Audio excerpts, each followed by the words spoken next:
Welcome back to the Football Terrace, brand new lunchtime show we're launching from today moving forward called Straight Facts. This is episode 1. We're going to be talking Mikel Arteta and his potential sacking from Arsenal due maybe in the next month, according to the Daily Telegraph. Some more reports today that Antonio Conte has even gone as far as agreeing terms with Arsenal. Could that be true?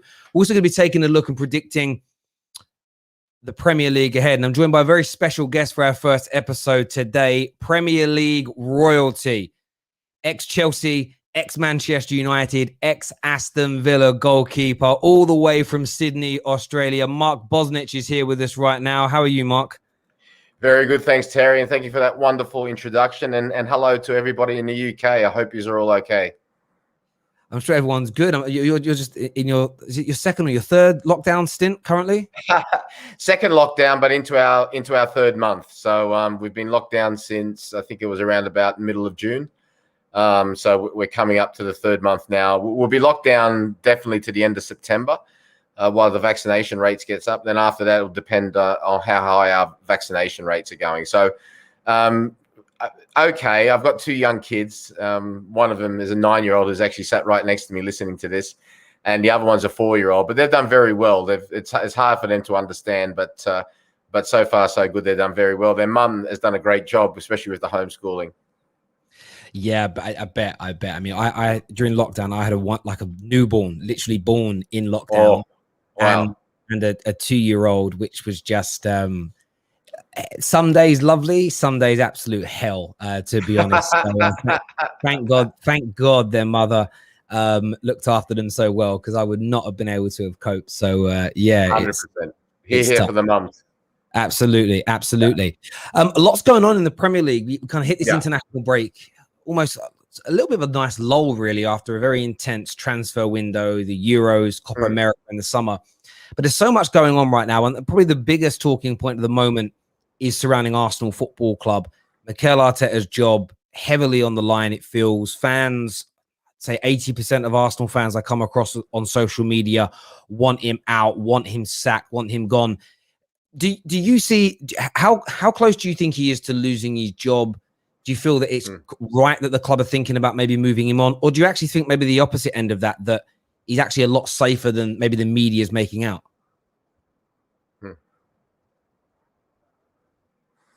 No, I'm actually with the first group, and when I say the first group, the thing that I think it's time for him to move on, and I'll tell you why. Because people need time. We know that. You can go back to Sir Alex Ferguson getting time originally, and then eventually winning his first trophy under enormous pressure, and then basically the rest is history, and that's completely understandable. But I always thought during that period, you could see a direction, you could see where it was going, and it was going to go well as long as they had faith. Now, in terms of the Arsenal situation, and this is why I really felt sorry for the supporters, especially after the Manchester City game, I can't really see it going in a good direction. I really can't. Now, obviously, I watched bits and bobs of Edu's interview on Sky Sports, and he spoke about the building of the foundations and how they take time, and that's all well and good. But the bottom line is, if you've built the foundations and you start building the house and it keeps falling down, well, there's something wrong with the foundations in the first place.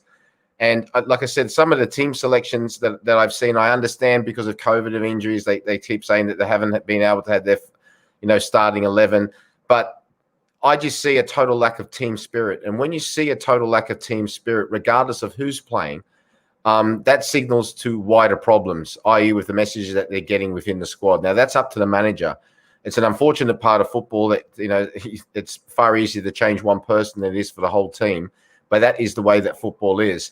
And like I said, that was the most worrying aspect for me, is the fact that we've seen an Arsenal team devoid of spirit. If that has spirit and togetherness, there's no shame in losing to a Manchester City, especially when you're down to 10 men after that silly tackle by Xhaka. But it's the way that they've been going about things. And like I said, I felt really sorry for Arsenal fans. They are a massive club. There's no doubt about that. And if they're going to ask fans to pay, top dollar to go and watch them play home and away, they've got to be putting in better performances than that. And right now, I only see it really pretty much going to one option. Maybe I can understand if they give him maybe another 3 or 4 games. I don't really know what difference that's going to make. Because as far as I'm concerned, I know Pep Guardiola said it's only been 2 games, but it's not. It's been all of last season as well. And I've only seen him go backwards from that point till now. Yeah, a lot of people would agree. I feel like Arteta's out of his depth. They've got.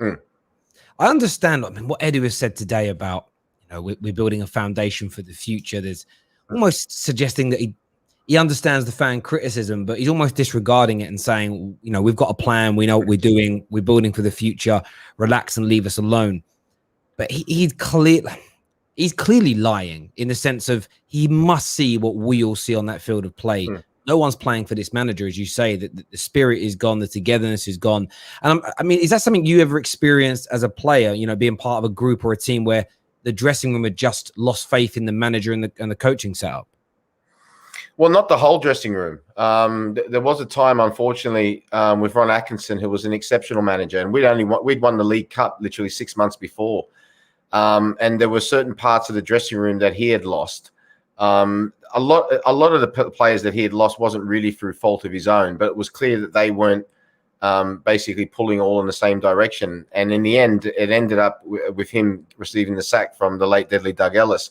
I felt very sorry for him, but it was a great lesson for a young player like me to show that it doesn't take too many for it to turn around. And I think that's where you've got to be, as a manager, ruthless to say, like, if I know these players aren't pulling in the right direction, they've got to be moved on or at least left out the side. But so far as looking at from the outside with Arsenal, and you're watching those performances, it looks as though there's a little bit more than a few of them who are not pulling in that same direction. They spent a lot of money, and once you start spending a lot of money, then the pressure really does come on from the board, and there's no doubt about that. In terms of the Edu situation, look, they're fighting. I would say that he's fighting for his future as well, because he would have taken a lot of responsibility. Well, you have to take a lot of responsibility for these signings. We don't exactly know what the chain of command is. Is it that Arteta says he wants these players, or is it a collaboration, or is it the other way around? Is it Edu says, I think you should go and get this one, and he has to accept who is? We don't really know 100%, but the bottom line is what they're serving up in the end result for those fans is not good enough. Now, in terms of Arteta, I think one day he will make a good manager. But he's like 39 years of age. So he got the job when he was probably 37, 38. He's been there about it will be coming up to around 2 seasons in December. And for the club the size of Arsenal to go for somebody with such inexperience, I thought was very surprising in the first place. But you're willing to give him the benefit of the doubt for the one main reason is the fact that he worked underneath Pep Guardiola. But I think it just goes to show that you should be basically looking at people who, for big clubs especially, that have had at least some type of experience, whether it be working under somebody, a top manager as a player, which, he could claim. Arteta might turn around and say, well, I did, but, to have no experience going into a job the size of Arsenal, I think has been proven to be a mistake. There obviously was rebuilding to do, and that they will continue to say that keeps going on. But in the modern day, that rebuilding time, especially at big clubs, the time span is becoming shorter and shorter. And people have got to see some type of glimmer of hope, because at the moment, there doesn't seem to be any light at the end of what's been a very, very dark tunnel for Arsenal. I couldn't agree with you more. That inexperience is really key. Viewers, any questions that you've got for Mark this afternoon, get your member chats and, of course, super chats we always prioritize as you're donating towards the upkeep of the channel. But get them in now for us, and I'm sure Mark will be happy to answer anything that you've got to say. Gooners, what do you make of the situation with Arteta? Should he be given more time? Should he be given the opportunity to save himself, or do you just want him out now? Now, a name that's consistently being reported and connected to Arsenal, we've seen reports in the Daily Telegraph suggesting that his first point of call, early contact had been made. There are some very loose reports out of Spain today, not from the most credible of sources, I will add and say that from the start, but Conte's looked at pre-term agreements. But his name keeps coming up. He's currently with the bookmakers' second favourite to take over from Mikel Arteta. Do you think there's any chance that a manager with the calibre and quality of Antonio Conte would currently come into Arsenal Football Club and try to revive their fortunes? Yes, I do. I think it would be an absolutely perfect opportunity and a near perfect appointment. There's no such thing, in my opinion, as a perfect appointment, because even the ones that appear perfect can sometimes, it can turn out the other way. But I do think that those are the type of names that basically, need to be associated with going to Arsenal if they truly want to get back to where they were. Diego Simeone is another one that comes to mind as well. And I understand, and especially now in modern football, right? Style, people talk about style and that the way they want to play and that. Yes, that is so important. But, winning is the ultimate thing in professional sport. Right at this moment in time, it really does sort of, you think to yourself, and I understand with Arsene Wenger towards the end, some of the criticism become quite, the whispers become more than a shout. But what a job that he actually did. You got to think to yourself, especially in the fact that he had to pay off a stadium and basically produce teams that were playing wonderful football as well, all under that type of pressure, and still maintain a semblance of success. Now, maybe they didn't have the success that they would have done if they didn't have to pay off the stadium. But still, it goes to show what a great job he did. But coming back to Conte, why is he somebody that Arsenal should be looking at? Well, we spoke about his caliber and his profile, the success that he had pretty much wherever he's been. The second thing, in terms of from Antonio Conte, and you asked me off air before, why would he want to? He's a manager now. He's a football person. He's a manager now, and he's not working. And the other thing as well, if I'm Antonio Conte and I'm looking at a club with the size of Arsenal, this is why I think it's perfect, is because Arsenal at the moment are as low as they can get. And I think coming to a club when they are in that position, I think, basically for someone like Antonio Conte, he'd be thinking the only way is up here. Obviously they've spent a lot of money during the summer, so he's going to have to probably work with what he's got until he has an opportunity to assess things, maybe bring in a few or offload a few in the January transfer window. But I think this is a perfect opportunity for them. The other point being as well is the fact that, and this is a point in the other ones, that he has worked in England before. He's playing and also, the fact that in the way he left Chelsea and all that, I think that he'll. Do you know what's interesting? Actually, like I totally get where you're coming from. I think Arsenal isn't overtly desirable. Sorry. Yeah, I'm there. Yeah, we had a slight connection issue there, but I can hear you, my friend. I look at Antonio Conte and think to myself, it's the squad isn't going to be where he wants to be or anything along those lines. But I think as well with Antonio Conte, as you say, it's the only way is up. He almost can't be a failure at Arsenal because they're on their backside right now, and he can come in and improve them. And maybe it's going to take a manager like an Antonio Conte to really shake things up internally to get the board and the owners to start operating in the right way. Otherwise, Arsenal could find themselves, as you say, when you were at Aston Villa, they were one of the sort of the powerhouses in the Premier League, often tipped as, maybe contenders for the Premier League and other trophies. We've seen the likes of Nottingham, when you in your early days in England, the likes of Nottingham Forest were massive football clubs and they fell away. And I think if you go back to the late 80s, early 90s, if you'd have said to people that the Villas and the Evertons and the Nottingham Forest of this world would fall away completely, if you'd have said 30 years ago that Liverpool won't win a Premier League for 3 decades, you would have been looked at as crazy. You'd have been laughed at. And I think for football fans, I know there's more money in the game now, but I think for people to look at Arsenal's situation and think to themselves, it will just be okay because it will be okay, I think is really naive and sort of lacks sort of any type of urgency. Yeah, of course. And we've seen that on bigger scale. I mean, we're talking about a situation that we're in now in the world and so forth. And we've seen it firsthand here in Australia. Now, in Australia, for example, with the COVID-19 situation I'm talking about, earlier parts of the year, we'd pretty much beat it. We've done a fantastic job. But okay, we've got the great advantage of being an island and being so far away, so it was quite easy to close the borders. So I think because of that, and this then correlates to what you were just talking about with the likes of football clubs. And in football, things can happen even quicker than they can, with politics in general. Consequence to that, we were very relaxed about ordering our vaccines. So we don't really need them right now. Other places do, which is fair enough. But all of a sudden we had a massive outbreak and there's been a huge struggle for vaccines. Now, correlate that to the situation, what you were just talking about. I think a lot of people gave a lot of slack to, both to Arsenal and before to Arsenal Villa. Like I said, they knew they had to pay off that new stadium. So, but they also knew that every week they went to watch Arsenal, that it was going to be absolutely fantastic football. They also knew that they were going to be in the Champions League every year. They also knew that they were going to be a real shot at some of the cup competitions. In the FA Cup, they ended up winning, I think it was 4 straight. Right at this moment in time, all of those things look completely out of the picture. And I'm not talking about relegation, but, for a club like Arsenal, do you really think that their supporters are going to be really happy for the next couple of years finishing 9th, 10th, 11th, 12th? Because I wouldn't be. I'd be turning around and going, well, okay, fine. I'll always support Arsenal.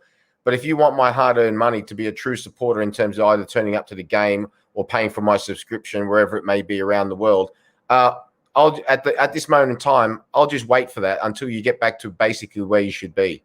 And I think that's the whole point. I don't think there's any Arsenal supporters who are expecting to win the title in the next couple of years or 3 years, but I'm sure that nearly every Arsenal fan would like to be in contention at least within that period for the title, and also definitely in contention for the Champions League.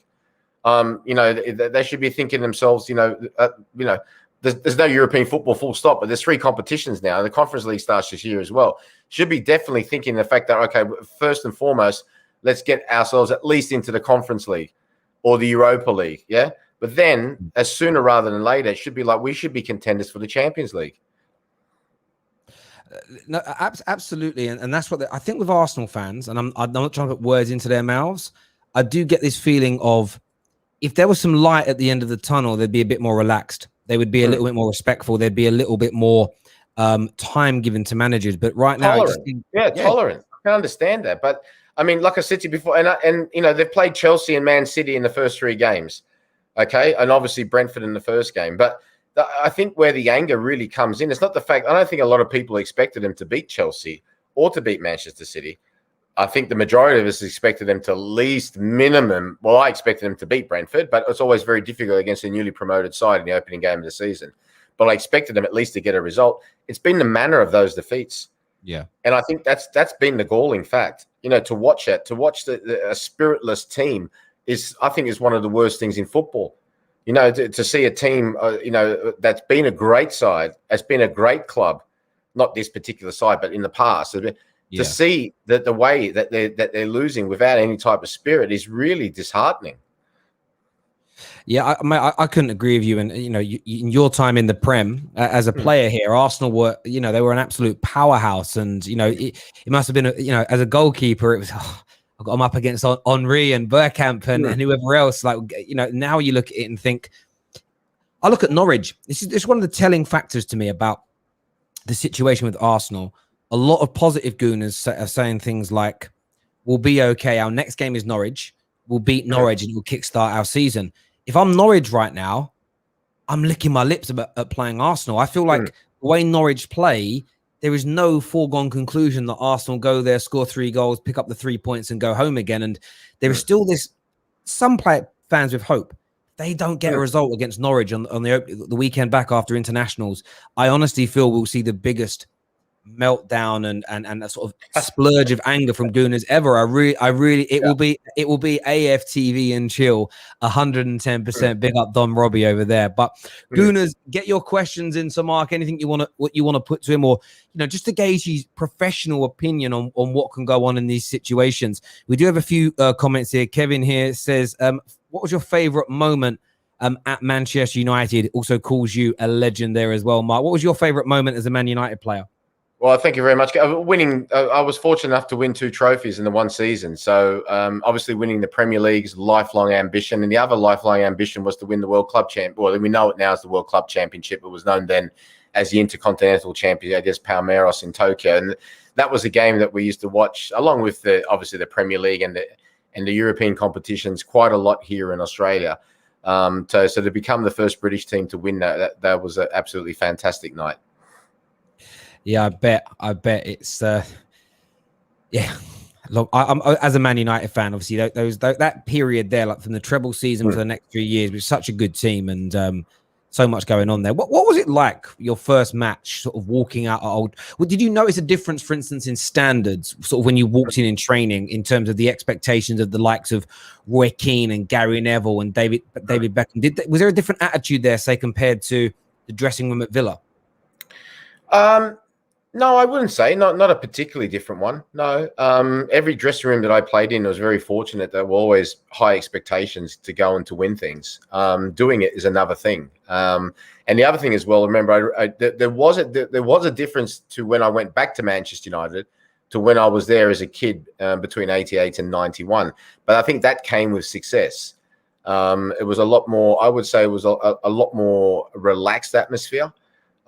Before then, they'd had their, you talked about Liverpool not winning for 3 decades, where Manchester United hadn't won for over 25 years. I think the last one they'd won was in the late 60s. So, yeah. And there'd been a lot of near misses. So was that was that real edge of pressure, about to go on to win that title. But no, I wouldn't say in terms of expectation. Every dressing room that I was fortunate to play in, there was always an expectation of success.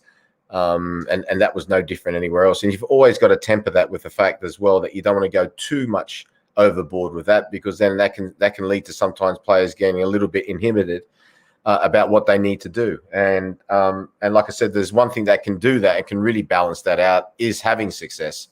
There's no doubt about that. But coming back to what you said before, when we're talking about how things can change so quickly, I mean, that was a great example, what I just gave you. I mean, Aston Villa won my first major competition. It was, like I said, March 1994. 6 months later, we're on top of the world that day. We'd beaten Manchester United. Like I said to you, it was a fantastic day. First time Aston Villa had success since they'd won the old European Cup, which is now the Champions League back in the early 80s. 6 months later, the manager got the boot. So things can change very, very quickly in football. And that's why it's such an important thing always to keep a level keel when you're a manager. Yeah, I bet we've seen it in recent times, Roberto Di Matteo winning the Champions League, even Carlo Ancelotti, a double winner, within a season losing his job. It's the way these things transpire. Alex here says, Terry, big up to your channel. Mark, you're a legend. Terry, there's a club in Sydney called Rockdale. Arteta might do okay there. I'm not too sure who that club is. Maybe you're aware of who they are, Mark. In relation to that, it might have... Yes, there is. There is a club called Rockdale. He's right. There we go. I think they're in the like part-time league here. So I think they're in the. I think they're in the south of Sydney, and I'm right in the city centre. They're about 20 minutes away. So there you go. Yeah, I'll put a word in for him. There we go. Get it done. Sabotage here says, big up Bonza. Big up to Bonza. Obviously talking about yourself. Bozza, sorry. I've lost your sound a little bit there, Tel. We're back. You got me back now. There we go. There's a comment here that says, if not Conte, I'd take Ten Hag or Nagelsmann. Mikel is done, has been for months. Question for Mark, Mr. Bosnich. Can Villa get back to your side's level as in the 1996 League Cup winning team?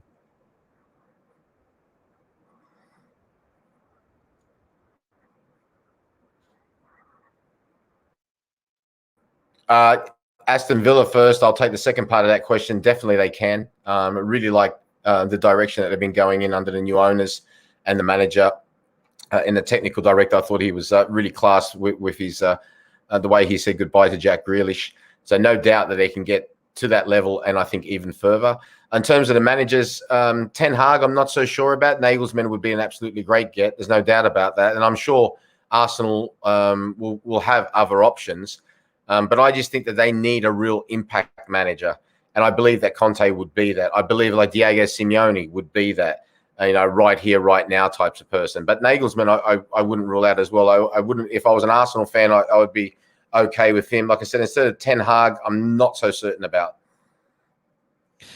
He won that. We have a question here. It says, who are your favorite goalkeepers in the world at the moment?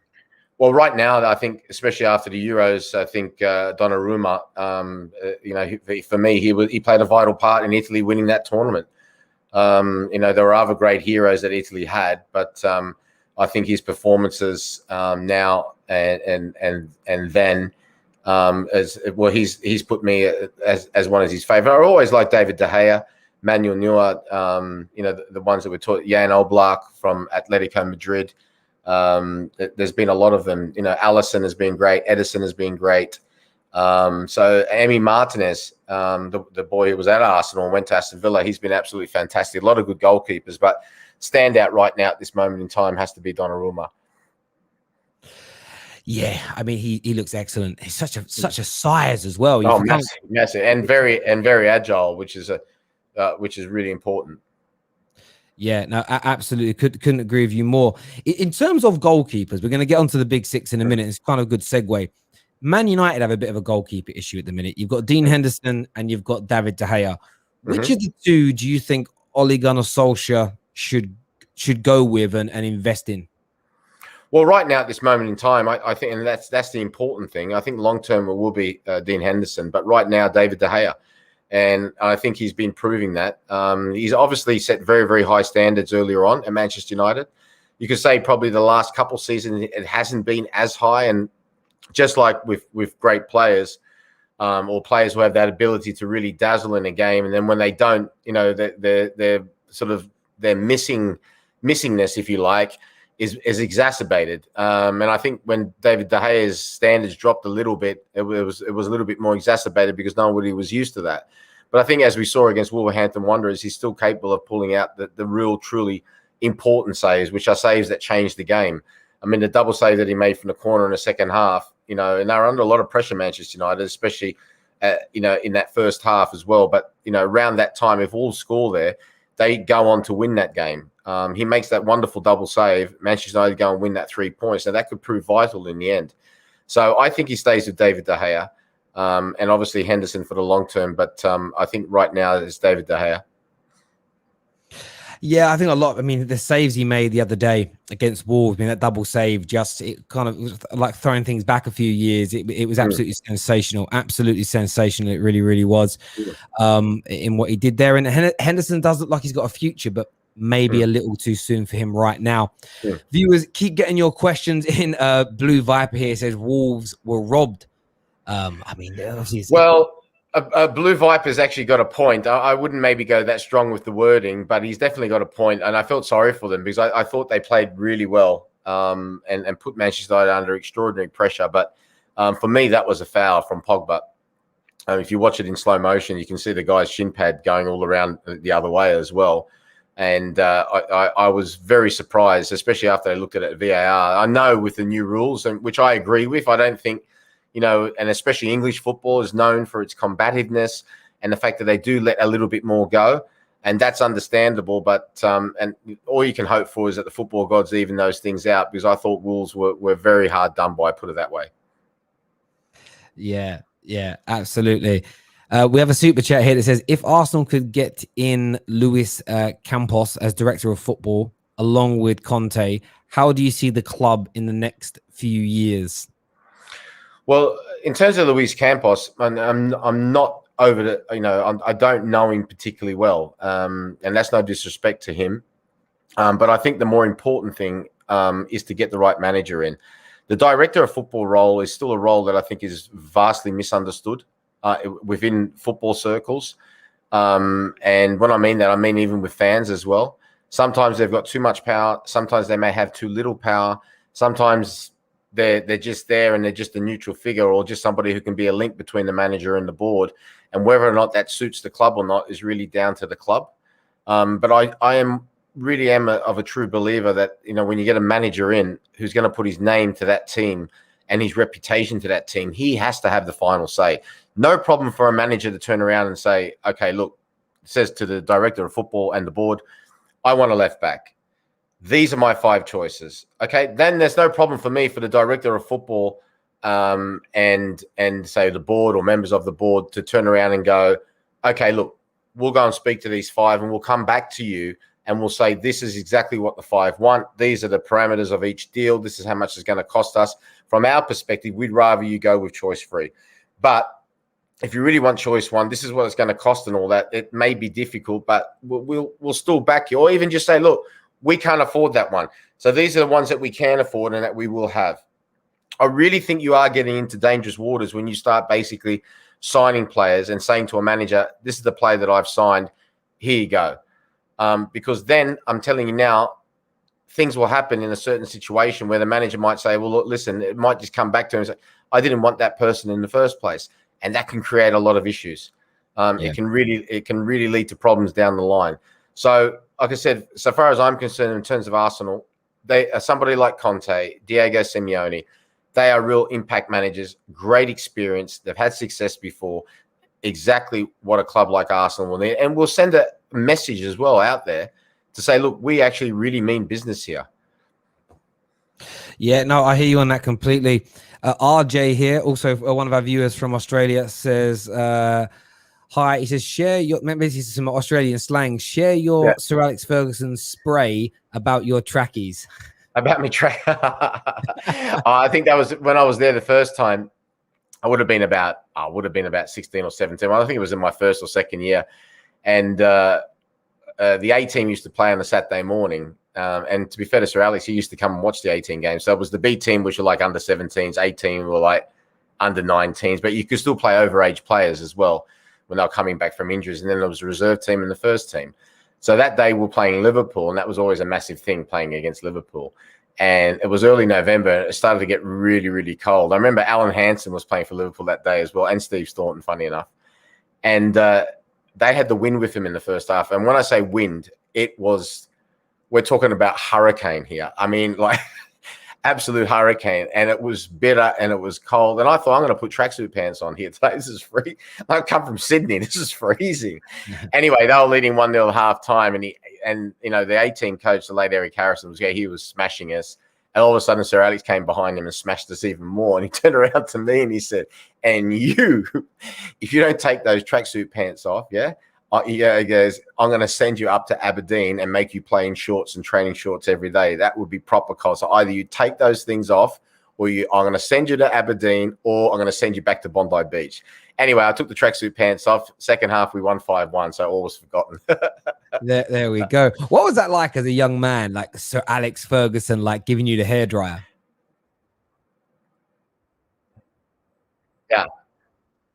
Yeah, well, look, I was pretty much used to it from my dad growing up anyway. So it was always explained to us really that these are the type of tests that you're going to get mentally. And if you can't handle those things coming from people that care about you, i.e., you know, your youth team manager or Sir Alex or whatever, then what chance have you got to handle it if you're away from home where every team hates us anyway?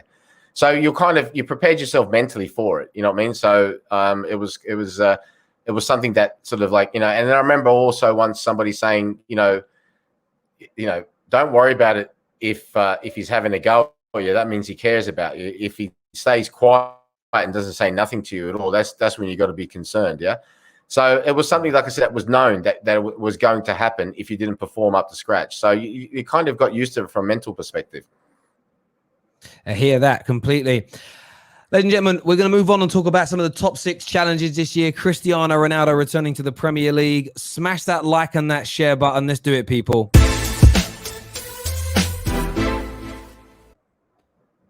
So Cristiano Ronaldo is back in the Premier League, Mark.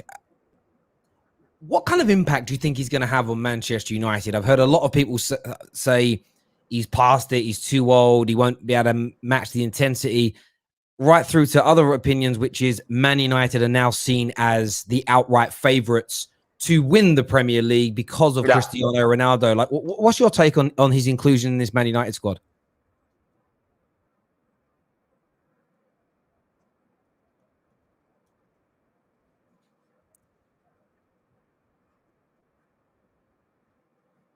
Sorry, Terry, you cut off there. But what I gathered, you're asking about the Cristiano Ronaldo signing. I think it's a fantastic signing for Manchester United. Number one, he's a winner, a serial winner. And I think people maybe have tended to, when they've made their comments so far, overlook that. Even his time in Italy, produced 2 Serie A titles, a Coppa Italia and a Super Cup. He scored over 100 goals and just over, I think it was 101 or 108 goals and I think about 130 odd appearances.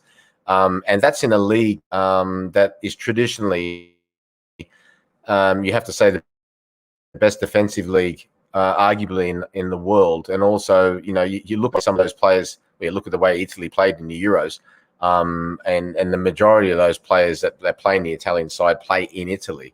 So I think a lot of people have tended to overlook that. And the fact that he's coming to a team is not quite yet at what they would want to be. I can actually that team not only with his character but with his ability to help them seriously challenge for the title, and I believe that he will make them do that. Even if it's by force of will. Oh, we lost a bit of signal here. Apologies, people. Apologies. We'll wait for Mark to hopefully come back in a few moments. Fingers crossed he will. Fingers crossed he will. Oh, he's completely dropped off. He's completely dropped off. But hopefully we'll get him back in a minute. We'll probably have to ask him that question again. Internet dropped out there and all that jazz. I'll go to some of your comments here while we're waiting. Someone here says, Kieran, stop blocking people. What are we blocking people for? I want to know. Deborah here with a super chat. Didn't say anything, but really appreciate the donation to the Football Terrace. Thank you very much. I really appreciate that. User here says, I only care about footballers' performances on the pitch. What they do in their personal lives is none of my business. I hear you on that. Mark's now back with us now. Here he is. Here he is. Yeah, we didn't hear too much about your Ronaldo answer at all, to be fair. Yeah. Okay. Well, I'll start again. I think number one, that he's a winner, a serial winner, and that includes recently as well. 2 Serie A titles in 3 years, a Coppa Italia, Super Cup. He scored over 100 goals. I think it was 101 goals or something like that, 130 appearances. That's a phenomenal record. And you're talking about a league who, although may not, people don't count it as highly as it was way back in the 90s and early 2000s, it's still one of the best leagues in the world and arguably the best defensive league in the world. They do produce the best defenders. And also a league that's produced the players that we saw just recently in the Euros. And their team have now, with their draw against Bulgaria the other night, I think have gone on an all-time record, right? Something like 36 games unbeaten.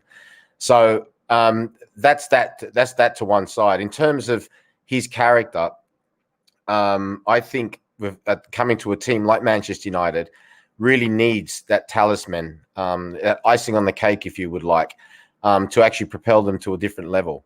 I think we all know as Manchester United supporters, especially after watching these early games, that just like a lot like Arsenal supporters do about what's going on there, that they're not quite at the level that they should be to be serious contenders. And I believe that he'll take them to that level. In several ways. We talked about, number one, his goal scoring. The other thing is the fact that the amount of belief that he will give the other players would be phenomenal. And the third thing as well, I think is very, very important. It's probably a little bit overlooked.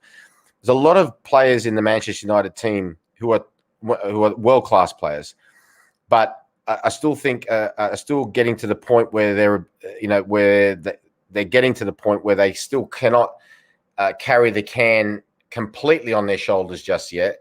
If things are not going particularly well, having someone like Ronaldo there, the focus will be a lot on Ronaldo, and then the likes of Pogba, Fernandes, people like that, Jadon Sancho, Varane, they can be able to do their own thing without maybe having the full responsibility of being the top man. Ronaldo's been that for nearly all his career. He knows what it's like to handle that, and he'll be able to take the pressure off them, literally, in terms of that and in terms of on the pitch as well. Yeah, I agree completely. I think he gives us something. We saw the 2 goals against Ireland the other night, and they weren't even great crosses. They were just balls like almost hoofed into the box, and he gets the headers that he shouldn't be getting to. He's at 36, and there's one thing about goal scorers that sometimes gets overlooked. There's always this kind of weird fan notion that Ronaldo would just take goals away that Cavani and Rashford were going to score anyway. I disagree. I think Ronaldo scores an extra 15 goals for Man United this season that without him we don't score. He'll just score chances that are half chances, and it's those additional points that get added. You know, if he wins us 12, if we had an extra 12 points last season, we finished joint top with Man City. He's good enough to elevate that. You then throw in Varane's ability, Sancho's ability.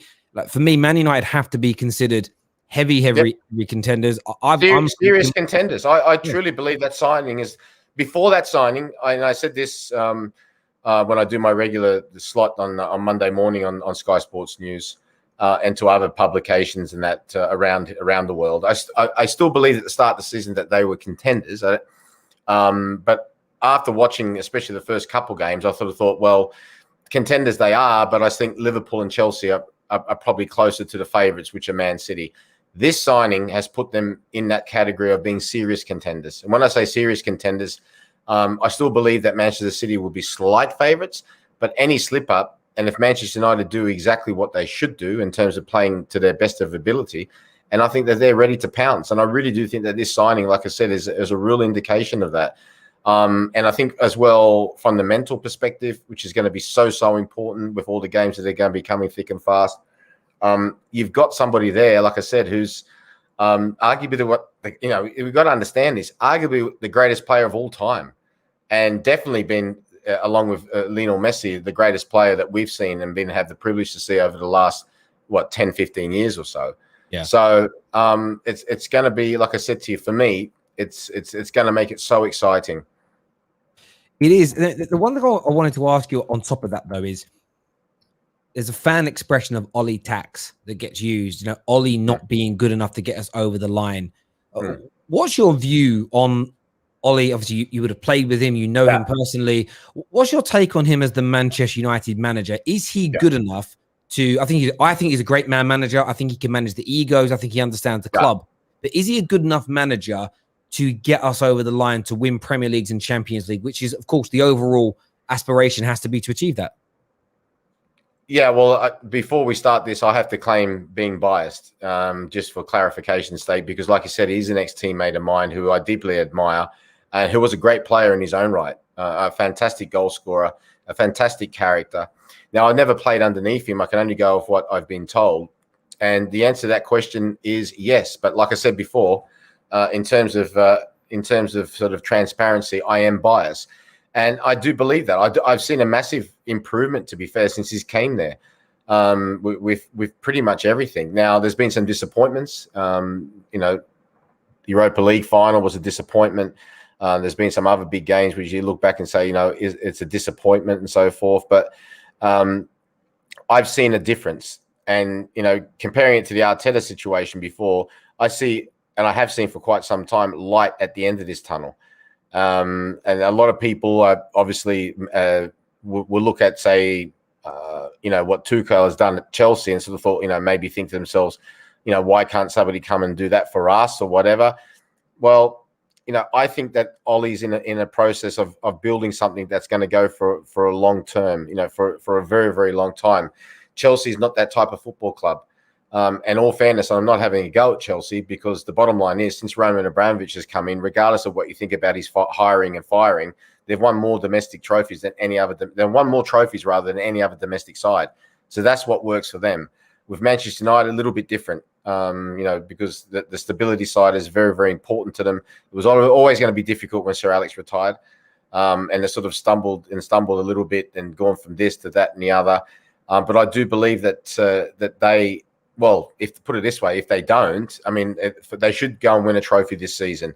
I think that's going to be very, very important to them.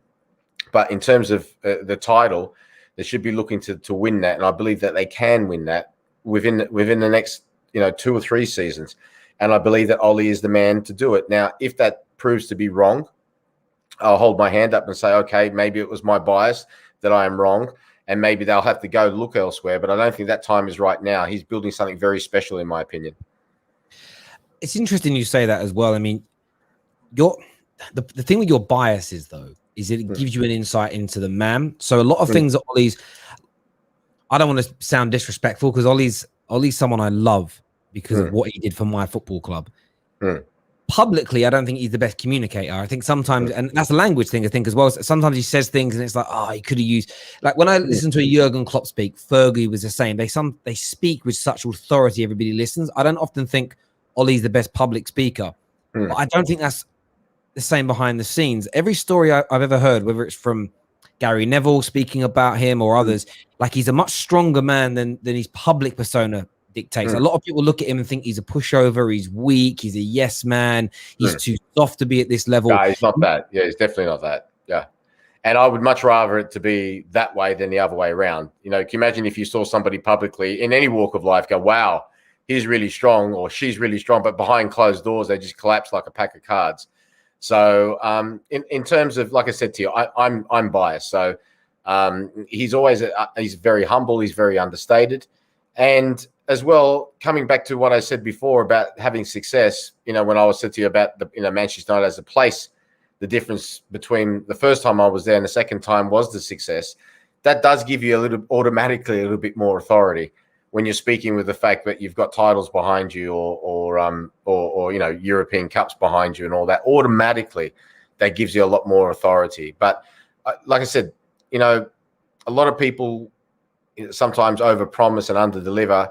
Ollie, in terms of from a character perspective, is much the opposite. You know, he'd like to underpromise and overdeliver, and I think that's the best way to go about things, especially now because, you know, you talked about Liverpool at the start of the program, you know, 30 years ago or whatever. So, you know, imagine saying, you know, Liverpool aren't going to win another title for 30 years. Yeah, people would have looked at you back then and gone, you know, what's up with you, Terry? Are you know, have you not slept or something like that? Well, I'm sure, you know, right at the end of Manchester, say, Sir Alex Ferguson's reign, if we'd said, right, they will not win another title now for how many years it's been now, so whatever it's been now, I still think people would have said, nah, don't be silly. But it happens. Things happen. You know, new contenders came out, and it's good for the game. So it's a different situation. They're in more of the underdog situation, whereas Ollie, for his experience at the club, we're always favourites. So, but you know, the enormity of the job, I think, was probably understated. You know, because coming there, he would have still had that once he got in that environment. So, right, you know, the same attitude that we had when we were playing there, that, you know, we're the best and we're going to go and prove it. Well, at the moment, they're not anymore. So they have to go and win that back. And that's sometimes even harder, you know, to get something back once you've lost it than it is just to getting it for the first time. And there's no doubt the noisy neighbours, you know, are going on leaps and bounds, and they've got a, you know, fantastic manager, but they're not infallible. And I think, like I said, that's a good thing for the league as well. I hear, yeah, and that's the thing. It's never no team's infallible. No team is, you know, the year United won the treble, the greatest single season in the club's history. They weren't tipped as favourites to win the league that year. Arsenal were just on a double and were seen as, they could be too hard for Man United to topple. These things happen. You know, City did 198 points back to back. The following year, they finished 20 plus points behind Liverpool. I look at Man United, and my view is I just want us to be ready to jump in front of City, whoever the best team are, if and when they're not quite at their best. And everyone has a different view on this now, and social media has generated fan opinion, which I've never seen before growing up. So last year, a lot of Man United fans said, we finished second, but it's a fake second, a false position, because actually 3 teams on paper that were better than us didn't perform to their highest level. But that logic means you can never celebrate winning anything unless you were outright the best team in every department. And that's just not how football works. You know, it's just one of them things. If City are just not quite as good this year, Liverpool get their injuries and Chelsea don't click, and Man United win the league, I'm celebrating at 110%. Yeah. I totally agree. In terms of the Premier League favourites, though, Mark, who right now, you know, do you look at? Of course, that's exactly right. And that's sport. And if you have that attitude, Terry, yeah, go on. No, continue. Sorry, we've got a bit of a delay. You've cut off again, Terry. You get back in your room because I can't. Every time you walk over here, I don't know if you. Yeah, we've got a delay. There we go. Can you hear me again, Mark? Am I back? You there? Yes. Can you hear me? Yeah, I got you back again. There we go. Lovely. Yeah, sorry. Yeah, sorry. Yeah, you were. Yeah, I can hear you fine. Lovely. Yeah, you were talking about You're not moving as freely, but I can hear you fine. Lovely. Yeah, like so far as I'm concerned, with people like that, you can't win ever. Yeah, um, you know, and it reminded me when you just spoke about that story. When I was growing up here in Australia, there was a lot of people like that. We used to every year when used to have the World Series cricket, we would have the triangular competition with Australia, another team, whoever it may be, Pakistan or West Indies, and the all-conquering West Indian team at that time. And they were definitely the best team at that time. And then a lot of times if Australia would sort of upset the apple cart, people would turn around and go, oh, the West Indies just let them win. And you think to yourself, well, even when you win, you can't win. Those type of people are very, very difficult to satisfy. Oh, we've got another bad connection here. Sorry, ladies and gentlemen. We will try and get Mark back in a few minutes. It's lockdown. It's lockdown in Australia. Everyone's at home using their internet. Bandwidth is being eaten up. It's being eaten up. It might cut off again, and we'll bring Mark back in a few moments. Deborah here with a super chat said, Messi doesn't get fed balls for goals like, I think she means Ronaldo. He's a playmaker, a magician, and definitely the only GOAT. Mark's back with us now. How you doing, mate? We're back. We're back again. We're back again. Yeah, you were saying about Sorry about this. Absolutely, I totally get your point. And some fans are just impossible. And I'm at a stage where there's no point debating them because they're always going to look at it from. I'm telling you now, you lose your mind. You lose your mind debating with those people. You might as well just agree with them. Because they're the type of people that are never satisfied. They're the type of people that if they won the lottery, say they won, £6 million lottery, the first thing they would turn around and say is, oh yeah, but last week it was £12 million. You know what I mean? You're not going to say, you're never going to win with those type of people. So the bottom line is you just got to do what you got to do. Yeah, you always keep an eye. Yeah, you might keep a half an eye out on your opponents and all that. But if they happen to slip up or whatever, that's not your fault. You just got to do what you got to do. And like I said, it's been a long time between drinks now since Manchester United won the title. But I do really think after that signing, they are serious contenders. No doubt. And final question for you, Mark: Who are your favourites right now to win the league and to push Man City the closest? Well, let's take Man City. I've had them as favourites at the start, and I've got them as slight favourites right now. On early form, you would have to say Chelsea, closely followed by Liverpool, then Manchester United.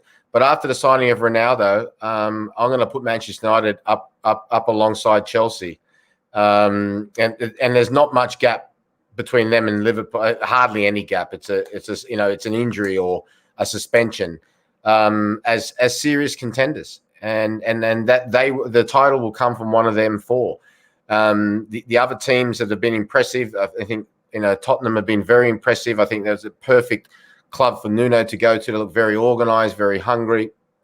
West Ham look very good thus far. Leicester will cause team problems. There'll always be. This is why it's the most competitive league in the world, because you've got all those teams who will always provide a massive competition to anyone they play for a variety of reasons. But the title, in my opinion, will definitely come from one of those four I mentioned at the top. And Manchester United, with the signing of Ronaldo, become a serious they were contenders, but I thought out the four, from what I'd seen from the first three games, they were probably, like I said, the fourth out of the contenders for the title. I believe that there is a serious contenders as Chelsea and Liverpool are. There we go, ladies and gentlemen. There we go. See, a few more questions that are coming. I don't know if anyone else has sent any questions in comments. Is there any questions here that we can see and we can put up?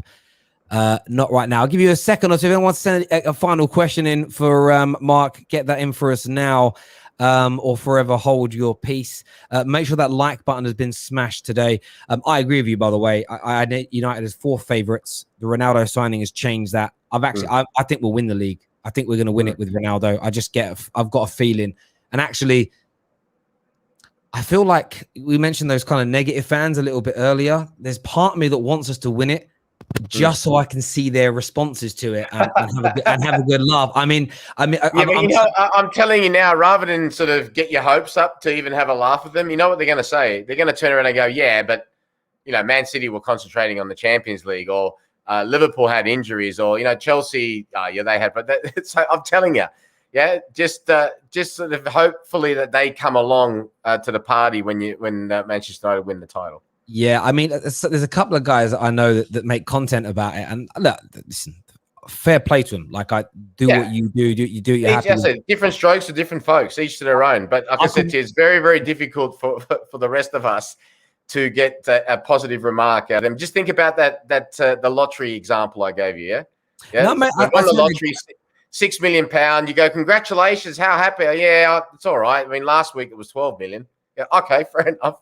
Yeah, no, mate, I totally agree with you. I mean, I've done it before where I've been with some of my team, and I'm like, right, I haven't seen this video yet. We're gonna watch their video of their review of whatever club they support's team, and I'm like, this is what they're gonna say, because I watched the game as well. This is what they're gonna say. And we've watched it, and it's like, I'm like 80% right. I'm like, it's so predictable now. It's like, I have to be controversial. I can't just say that was good or we were great today. Like, it's just so contrived, but it's entertaining. You know, it's entertaining for a lot of people to watch it. And that's why I want us to win the league. Above and beyond my team winning it, there's this little part of me as a content creator on the internet that's like, I can't wait to see what the negative ones say. It's a bit like Poch. I'm a big fan of Poch.